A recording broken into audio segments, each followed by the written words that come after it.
यो जलविद्युत आयोजनाको लागि जलविद्युत आयोजनाको नजिक पुगिसकेका छौँ हामी। अत्यन्त नजिक पुगिसकेका छौँ। यात्रा जारी छ।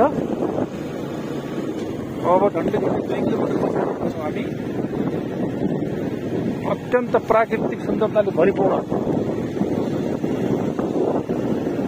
दृश्य छ यहाँ। आर्थिक विकासका सम्भावनाहरू प्रशस्तै छन्।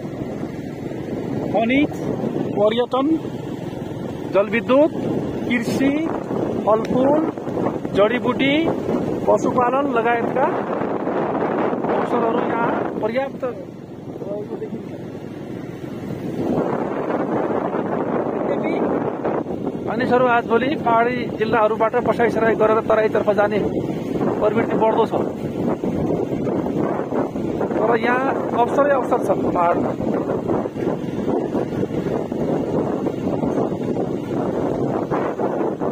ठाउँमा मन्दिर पनि छन्। यहाँ मन्दिरहरूमा पवित्र देवी देवताको स्थल पनि हो। हाम्रो बैतडी जिल्ला, दार्चुला जिल्ला, धनगढा जिल्ला लगायत सुदूरपश्चिम क्षेत्र।